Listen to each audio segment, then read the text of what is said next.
childcare, that will be available as well. So just put that on there as you register. Hey, this morning we're going to continue our service, as Todd is going to come out and lead us in a time of worship through speaking, through teaching. And we're going to continue our Beatitudes series. So as this bumper video plays, just sit back and prepare your hearts as we see what Todd has for us. Thanks.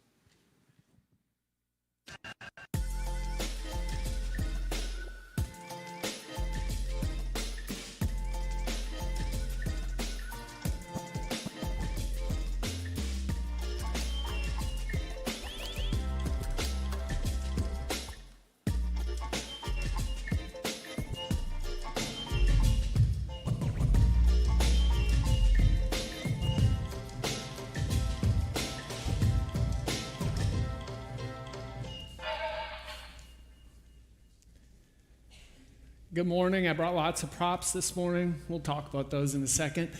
I don't know about you, but over the summer, as we've been studying the Beatitudes, it's been really good for me because I think a lot of times when I read through the Beatitudes to get to the Sermon on the Mount, I kind of look at these as like little bumper stickers as far as I've really looked at them.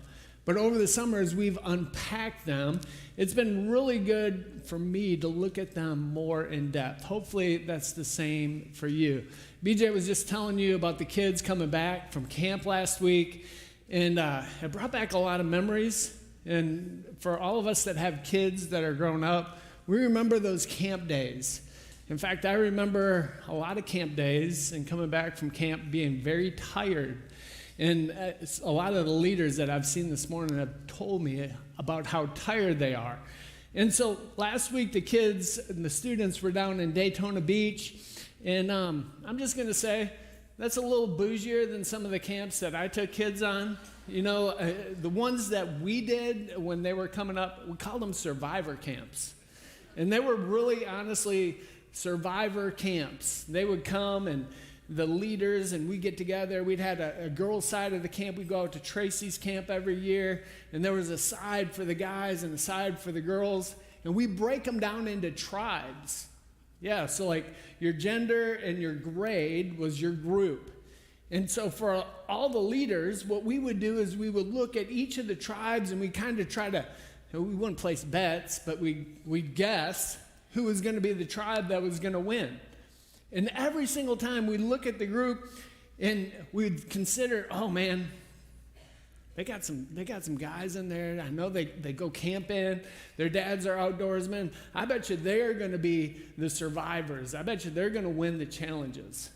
And every single time we were completely dead wrong. Every single time, you know who won? It was a girls group. A lot of times it was a little girls group. And we were like, what is going on? But you know why the girls always won? Because they were the only ones that could follow instructions. Boys, In fact, I heard stories about camp last week that some of the boys decided that they were going to put ice in their bed so they could be cool. It didn't work out well for them. But boys have a problem sometimes listening and following instructions. And so every time the camps were selected, the groups were always girls. And every time the leaders always guessed wrong at who's going to be the winners. Well, one year we had a group of guys, and they were avid. They'd been to the camp before, and so they were returners. So we said, oh man, they got a little inside scoop. They'll probably win. They didn't win. In fact, they all got sick. They came back from the camp, and one of the moms called me and it's like, I don't know what's the matter with my son. He's been throwing up, and he's really dehydrated, and he's got really bad diarrhea. It's just terrible. I don't know what's going on. And they were really concerned about him. And then all the boys in the group started having all the same symptoms.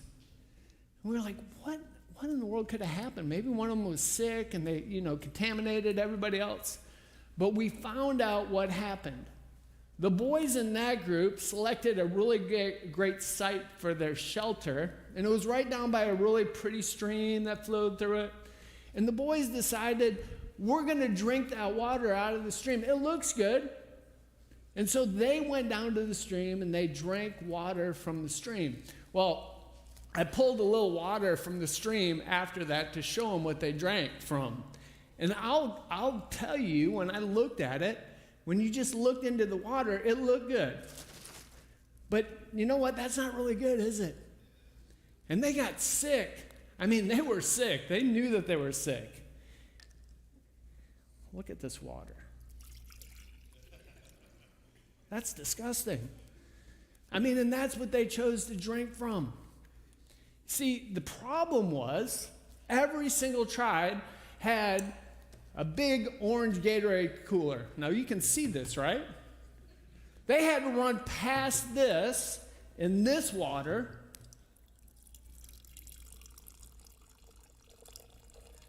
That looks way better, right? They ran past this water to get to this water. That's just dumb, boys. Don't be dumb, all right? But this morning, as we look at the Beatitude, in Matthew 5:8, it tells us, "Blessed is the pure in heart, for they will see God." And what does it mean to be pure? See, this water is pure. This is good water. This isn't.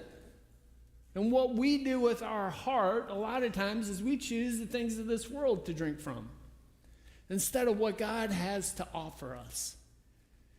And I love this beatitude because it says when we are pure in heart, we see God, we know him. We understand what he has in store for us. We understand the ways that he has for us. And we get to know him in a better way. I love this definition of pure. And it describes something that is made of only one substance and is not mixed with anything else. And when we think about our heart, you know what? That's a hard thing to do, right? For our hearts to be completely pure, to be completely pure for God. How do we do that? How do I purify my heart? How is my heart pure before God? How can that happen?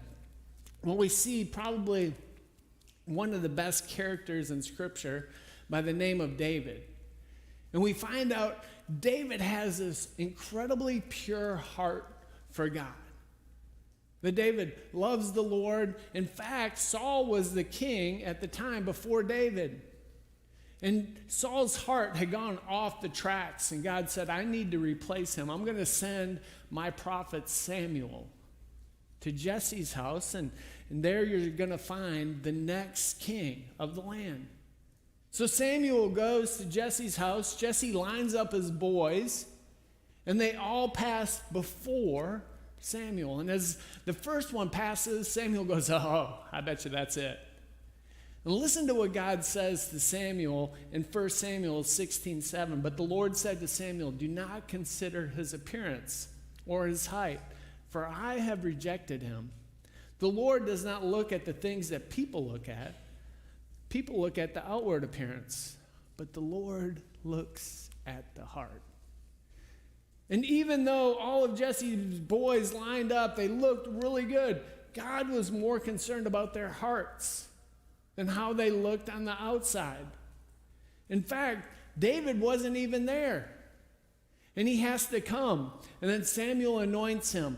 But listen to what God says about David in Acts 13.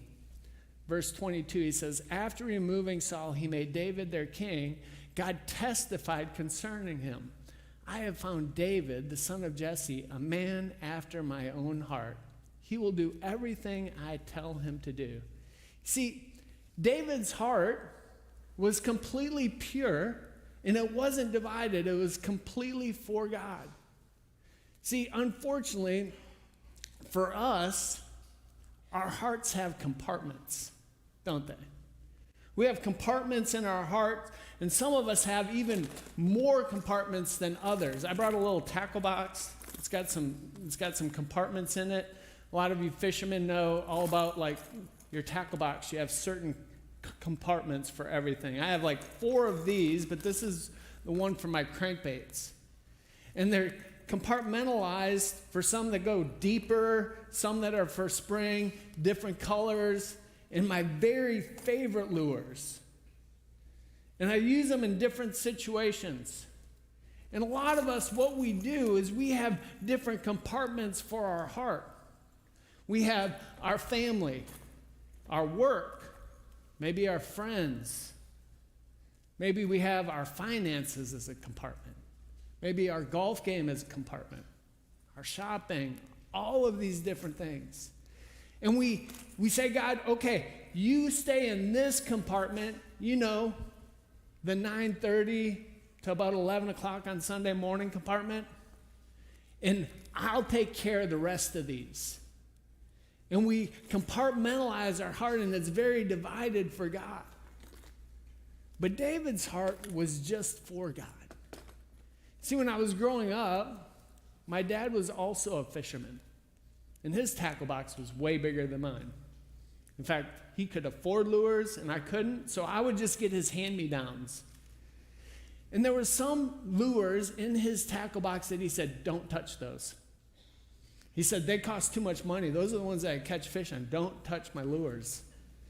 And I always wanted to get in his tackle box and use them, but I knew that if I used them, I was probably going to get tangled up in a tree and lose his lure, so I was afraid to touch his lures. And a lot of us, we have certain compartments in our hearts, and we say, God, don't touch that one. Don't touch that one.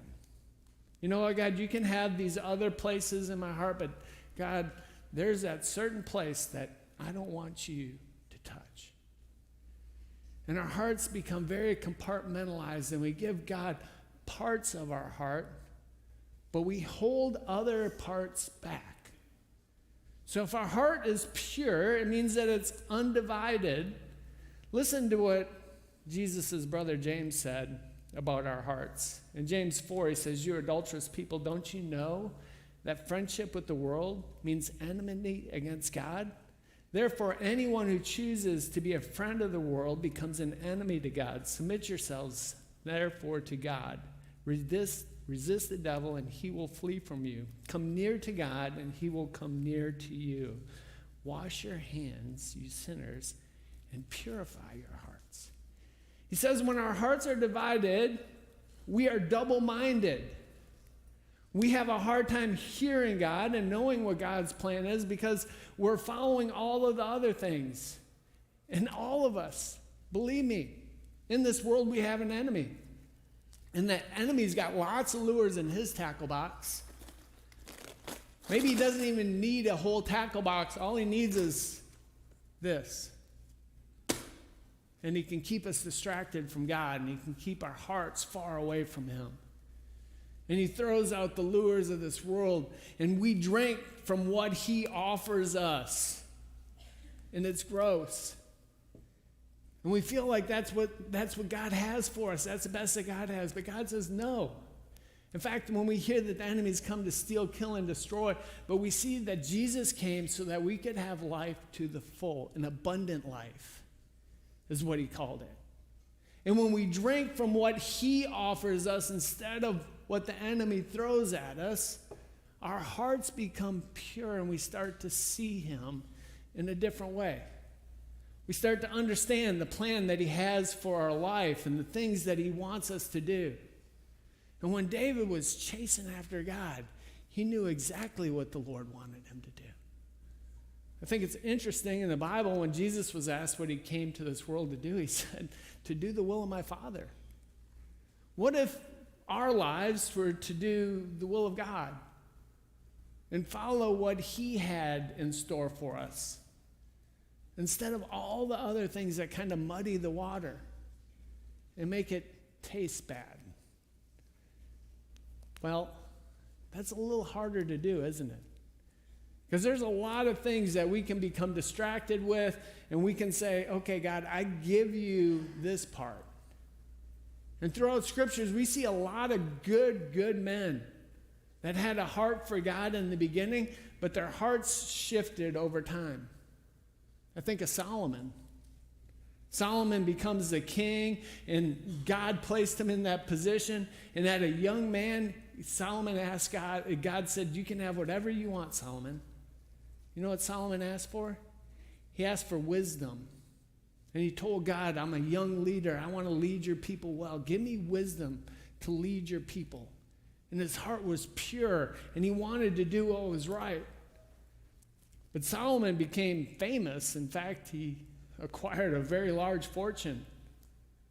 And he started chasing all the things of the world to make him happy. And in fact, we find out, it says in the Bible, that in his old age, his wives had turned his heart from God. And our hearts can be steered away from God and away from his plan. And we find ourselves, man, we're just searching. We're hungry. We're thirsty. We want something. We know that there's something more, but we're missing it. Because what we're filling up in and what we're drinking isn't what God has for us. It's not the best. See, there was a group of people that Jesus was really concerned with throughout his ministry. They were the Pharisees and the teachers, and if you were to look at them, it looked like they had everything together. But Jesus gives them some very harsh warnings. In fact, in Matthew 23, starting in verse 25, listen to what he says to them. He says, "Woe to you, teachers of the law and Pharisees, you hypocrites! You clean the outside of the cup and the dish, but the inside they are full of greed and self-indulgence. Blind Pharisees, first clean the inside of the cup and the dish, and then the outside will also be clean." Jesus told them, worry about what's on the inside, not just about what you look like on the outside. What I'm concerned about is your heart. And the issues of your heart is what I'm concerned with. Not just how you look on the outside. He goes on to say in verse 27, "Woe to you, teachers of the law and Pharisees, you hypocrites! You are like whitewashed tombs, which look beautiful on the outside, but on the inside are full of bones of the dead and everything unclean. In the same way, on the outside you appear to people as righteous, but on the inside you're full of hypocrisy and wickedness." See, the aim of Jesus wasn't just to come to this world to clean up the manners of the people. He came to this world to purify the hearts of sinners like you and me. And it wasn't about how we looked on the outside that he was concerned about. It was the condition of our hearts. And that's what Jesus was concerned about. How many of you watch fixer-upper shows? Be honest. My wife needs to raise her hand. Because she watches all of them. And there's a certain number of them that I like. I like a guy named Ben. I think he does like hometown makeover. He works with wood. I like him a lot. But my favorite all time is Chip and Joanna. You know, fixer-upper. Let's go back to the roots of this thing. And they had this saying. They said that they take the worst home in the best neighborhood and what? They fix it up. They make it really, really great to live in. And a lot of times they buy these houses for a cheap price because they're really run down and they need a lot of work. And so say they buy a house for $100,000 and they have a $120,000 renovation budget. They go to work and you watch them as they progress and the house looks so beautiful when the couple shows up. Imagine this for a second. The couple says they have a $230,000 budget. They pay $110,000. They got $120,000 left. I think I'm doing the math right. And the couple goes away for a couple months, and they come back, and they put the big picture of how the house looked before, and they pull the picture back, and it looks beautiful. I mean, on the outside, they put new windows on. It's got a new porch. The landscaping is meticulous. I mean, it looks great. And then the couple go in the house, and it's the same rundown house that they bought. And they spent all their money on landscaping and making the outside look good. And a lot of times, isn't that what we do with our lives? We make us look really good on the outside. But on the inside, we need some work. We need some help. We need to make some adjustments. And God says, that's what I'm concerned about. I'm not concerned about how you look on the outside. You all look great this morning. I mean, you got dressed up, you came to church. But believe me, I've been fooled a lot. I've had people that I know really, really well, but I didn't know their hearts. I didn't know what was going on the inside, and I was completely fooled. And you can fool a lot of people almost all of the time. But we can never fool God, because he knows our hearts. And that's what he's concerned about. He wants to change our hearts. He wants our hearts to beat for him, to know him, to trust him. It's who we are on the inside. But there's a problem. Because a lot of times on the inside, our hearts aren't good. And unfortunately, what flows from our mouth actually comes from our hearts. Listen to this, Matthew 15:18-19. But things that come out of a person's mouth come from their heart, and these defile them. For out of the heart comes evil thoughts, murder, adultery, sexual immorality, theft, false testimony, slander. Have you ever said something and you go, oh, I don't know where that came from. It came from your heart. You're like, no, it didn't. Yeah, it did. Our hearts can be filled with all sorts of stuff. And we need to flush them out and trust God with every portion of our heart. See, Jesus came to the world because we have such dirty hearts that need to be purified. It wasn't to clean up our act or make us act better. It was because he was concerned about our heart, and their hearts needed to be purified. So how do we do that? We have to trust God with our heart. We have to be willing to give our hearts to him. Jesus said in Matthew 22:37, you shall love the Lord your God with all your heart. See, every compartment is what he's interested in. Even the deep, dark stuff that you don't want anybody to know. Jesus said, I want all of your heart. And when I have your heart and I have your mind, guess what? Your actions are going to follow. You're going to trust me. You're going to walk with me. You're going to know my ways. You're going to see my face.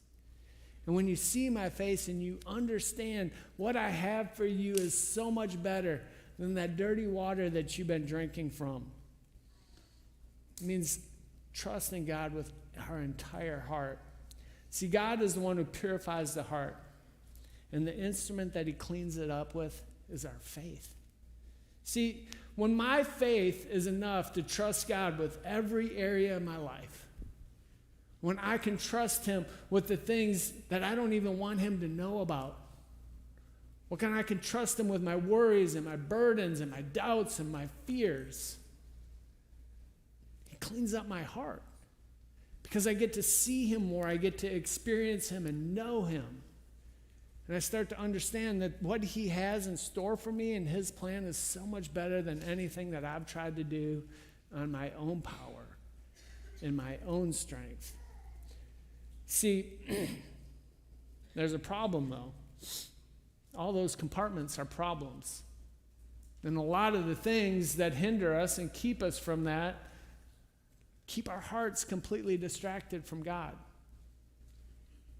Hebrews 12:1-2 says it like this, therefore, since we are surrounded by such a great cloud of witness, let us throw off everything that hinders and the sin that so easily entangles. Have you ever felt like you're just shackled to whatever it is that's keeping you away from God? Just throw it off and let us run with perseverance the race marked out for us, fixing our eyes on Jesus, the pioneer and perfecter of our faith. For the joy set before him, he endured the cross, scorning the shame, and sat down at the right hand of God. What our hearts are and our minds are, that's what God is concentrating on. And we are to guard our hearts and minds. How do we do that? We trust God with those areas that we don't want to surrender. We trust God with the circumstances and the things that he's telling us to do. to walk in his direction. We trust God in all of the circumstances of our life. Proverbs 4:23 says, above all else, guard your heart, because it's the wellspring of life. We need to guard our hearts. We need to protect them. How do we do that? We do that by spending time with God. We do that by praying to him and trusting him. And as we guard our hearts, guess what?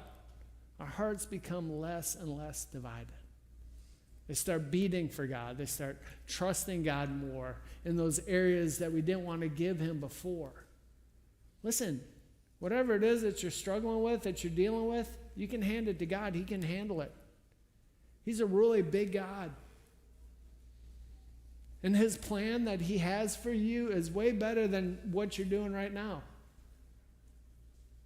But our hearts become divided. You know, a lot of you, as soon as I said that David was a man after God's own heart, you started thinking about David. And what happened to David? Later in life, David's heart became distracted. In fact, he was led into temptation, right? We know the story about Bathsheba. And so God says that David was a man after my own heart, but David sinned. In fact, it didn't just stop with temptation. He actually killed a man. Bathsheba's husband, Uriah the Hittite, he killed him. That's bad when we say, how could David's heart be a heart after God's? And we look at the story of his life and how that unfolded, and we kind of say, you know what, I don't know. But he was distracted. His heart became divided at some point. But you know what I love about David? After he sinned, after he had fallen into temptation, after he had been, so far away from God, he's confronted with that by Nathan. When Nathan goes and he talks to him about what he's done, you know what? David repented. David's heart turned back to God. And that just tells me no matter where you're at, no matter where you've been, guess what? We can turn back to God. We can surrender our heart again. In fact, in Psalm 51, David's prayer was, create in me a pure heart, O Lord, and renew a steadfast spirit within me. You know what? I've been praying that a lot over the last couple weeks. As I prepared for this message and as I thought about it, I thought, you know what, you're okay. But every single time that my mind gets distracted and my heart gets led in a different direction, something comes out of my mouth, the guy cuts me off on the road.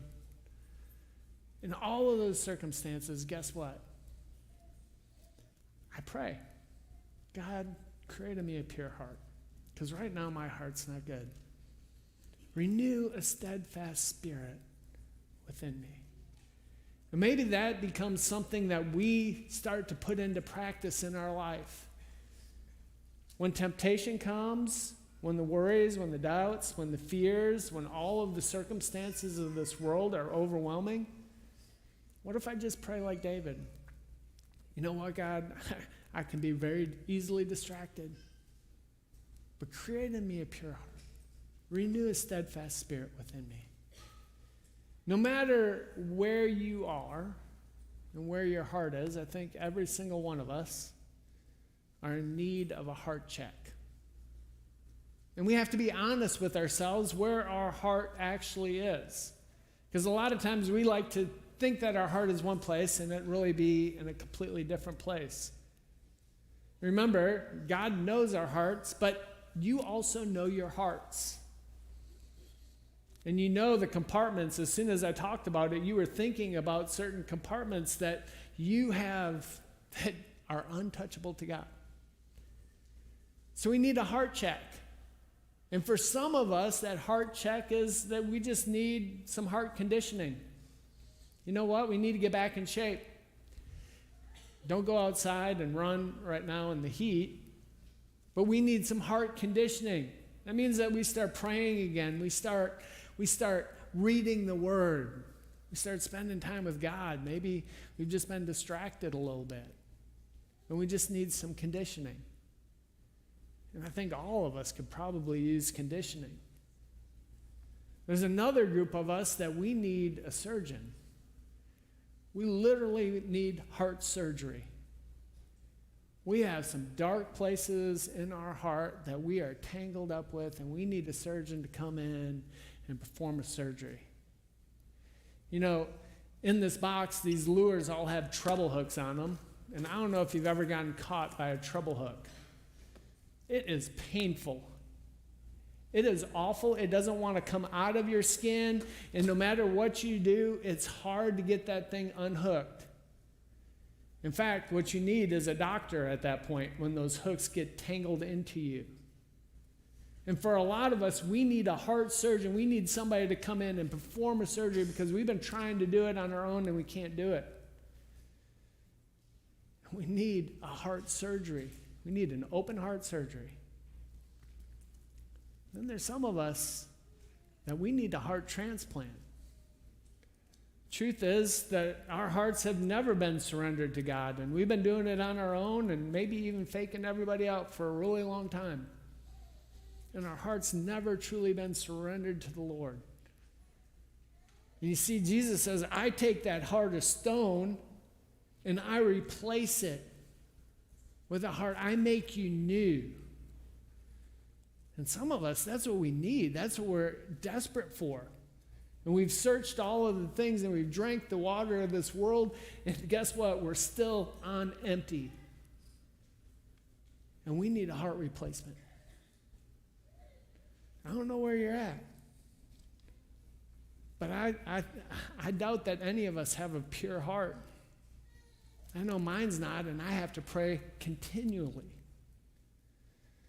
A couple weeks ago, I met with the young adults, and over the summer what we've been doing is we've been looking at God's heart. We've been looking at the heart of God, and as we've looked at the heart of God, we've gotten to know a little bit more about God and how his heart is for us. It was really interesting because as we met, I gave all of them a sticky note, and I just had them write their name on the top of the sticky note. They didn't know what they were going to do with it. I like kind of keeping them confused. And so I told them, with that sticky note, pass it to the person next to them. And so they passed the note with their name to the person sitting next to them. And as they got the note of the person sitting next to them, what my instructions were, write something encouraging to them. And there were people in the group that have only been there a week or a couple weeks. And they all wrote something encouraging about the person whose name was on the note. And then they passed it to the next person, and the next person, and the next person, the next person. And believe me, the notes were completely full. And they got their notes back to them, and they read through the things that the people in their group wrote about them. And they were very encouraged. It was really great for them to see what other people thought about them and how they were encouraging them in different ways. And I was surprised because when the notes were going around, one of them wrote my name on a note and passed it around. And when I got it back, I was very encouraged to read what they had written. And as they looked at the notes and as they spent time examining what everybody said about them, I asked them this question. If God was to give you a note and he just wrote on it something encouraging, what do you think he would write? And a lot of them talked about how God would probably encourage me to be better at this or better at that, or maybe that I need to clean up this area of my life. I just had them look at the note, and I said, I think God would say, I love you. think that's what his note would say to you. And that he's concerned about your heart. And he cares about where your heart is. And I think that's the note that he'd write to each one of us. As he examines our heart, as he looks at where we're at, he would say, I'm concerned about your heart. I want it to beat for me. I want it to be pure. I want you to know me. I want you to understand what I have for you is better than the dirty water that you've been drinking out of. And that's what God does. Because he loves us and he cares for us, he is willing to send his one and only Son into this world, not just to make you a better person, but to purify your heart and make it new again. Will you surrender it to him? Will you surrender those areas that, you know what, I just don't want to give this to God? Would you do that? Because he's concerned about you and he loves you. Let's pray for that. Father God, we know that you love us, that you're concerned about the condition of our heart. And Lord, you want to do a surgery. You want to heal us. You want us to make us new, Lord, because you love us so much. And so for some of us, Lord, we're just struggling right now. Our hearts are so compartmentalized, and we have found a very small compartment for you. Lord, I just pray that you would do a work in us. That our hearts